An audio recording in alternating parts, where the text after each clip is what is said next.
Hey everyone, this is Kelly Janae with Ethereal Ecology, and you are watching the Reducing the Dosage series. It is day 4 on 12.5 milligrams. 12.5 milligrams! I've gone down from 200 milligrams to 12.5 milligrams over 2 years. 2 whole years. It's taken me that long to get there, and I'm really, really glad that I've taken the time to go through this process slowly enough. I say, because it started off at a 50 milligram drop from 200 to 150 milligrams.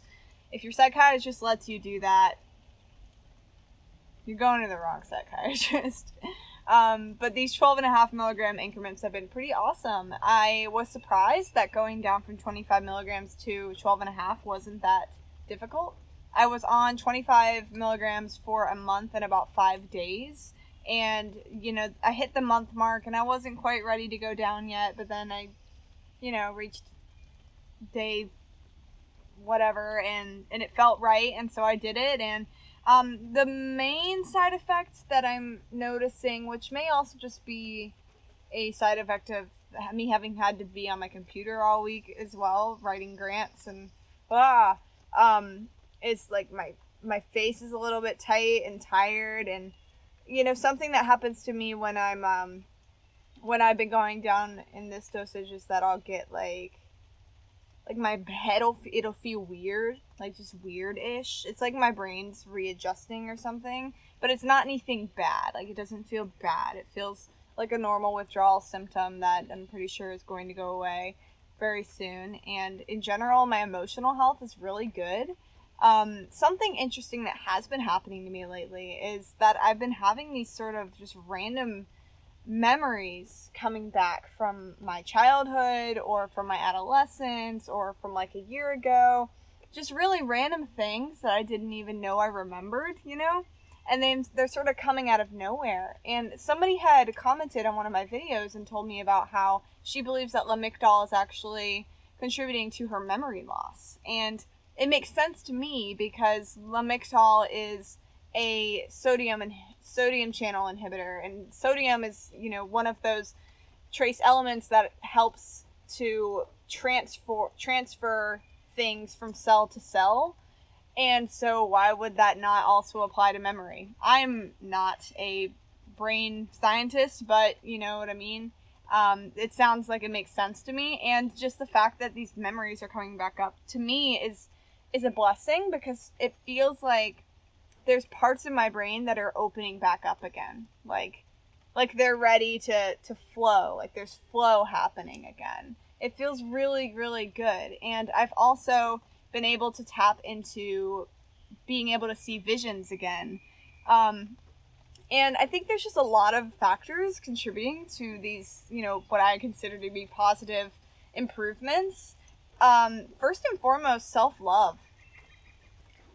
I sort of realized recently that I spend a lot of time just loving myself physically and doing what I need to do, waking up, doing my yoga, stretching, rolling out, meditating, eating really well, nourishing myself with community and relationships, and, taking care of myself, going outside, all this stuff. But when it comes to my inner guidance and my inner wisdom, which I attempt to tap into quite a lot, it's been a little bit challenging, and I've felt this sort of resistance. And just, by the grace of universal intelligence, some just insight has come to me through various ways of, hey, when you're experiencing anxiety or you are trying to get some guidance, like, first and foremost, come at whatever you're trying to do with a effort of self-love.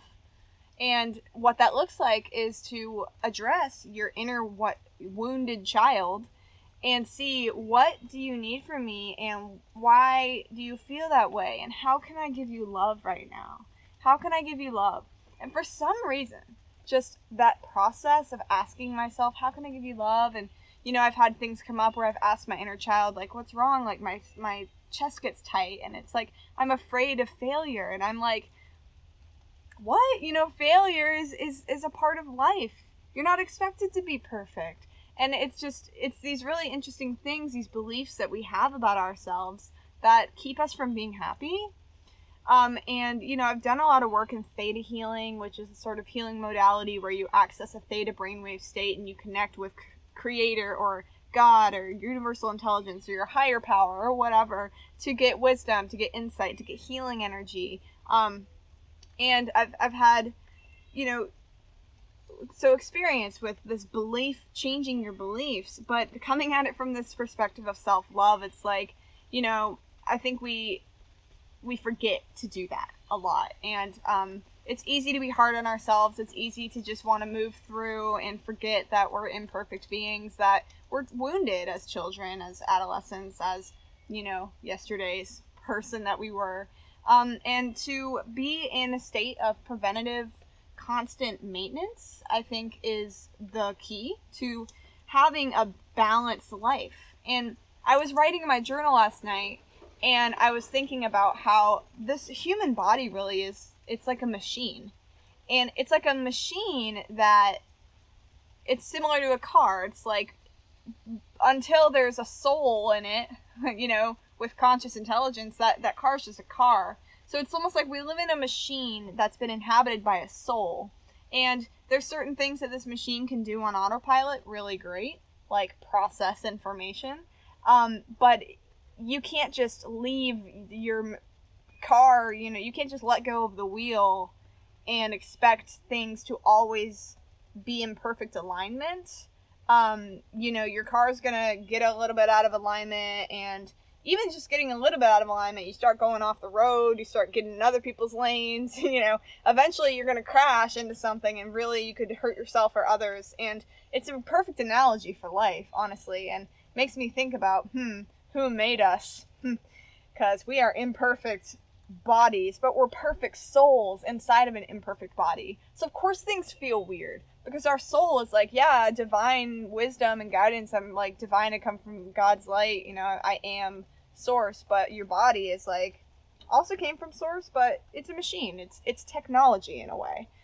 So you have to be the machine, and you also have to be the operator in a way. And so I'm sort of going with this analogy right now, not that I like just see myself as a car, you know, I'm way more than that, but this is it's an operating machine that you have to keep it healthy. You got to eat your organic food, you got to do your yoga, you got to do your mobility, you got to move, you got to smile, you know, you got to embrace people, you have to get rid of the, you know, rips and tears in your chakra, in your aura. I mean, there's like a lot that needs to happen for you to feel good. And so, you know, I'm just really grateful that I've developed and spent so much time on learning spiritual healing techniques, and working with my chakras and my aura, and tuning into what my body needs and developing a relationship with her. Because it's allowed me to really to feel like I'm living a balanced life. And I have been getting rid of, you know, beliefs that no longer serve me, but also taking care of emotional imbalances when they arise. You know, it's not just wait 2 years down the line until you have a mental breakdown. No, that's how mental illnesses happen. You have to be in constant, you know, awareness of what's going on, loving awareness, so that you can, you know, when you're meditating at night, do the work and get rid of it. Find what works for you. I recommend looking into something called inner bonding. Inner bonding, that's what I was talking about with the wounded child self and all that. Theta healing. There's a lot. I mean, spirit, animal guidance, just spirituality in general, I gotta say, like, is the thing that has caused me to actually become the person that I am today. And without finding spirituality, which I found, you know, my spirituality on my own, growing up atheist and coming into, you know, mental illness and realizing the only way out was to tune in to something deeper. So anyway, I'm going to leave it at that. And it's kind of a cliffhanger, but what can I say? I look forward to getting off of this medication. I'm a little bit, I have to figure out what I'm going to do next, because now I'm only at 12.5 milligrams. And so really the next thing to do would be to go down to 0. And I'm not really sure that that's wise, I can probably taper it off. That would require me talking to a gosh darn psychiatrist, which I really don't feel like doing, but we'll see how I handle that, and I will handle it. So thank you all so much for listening. I love you very much. Peace out.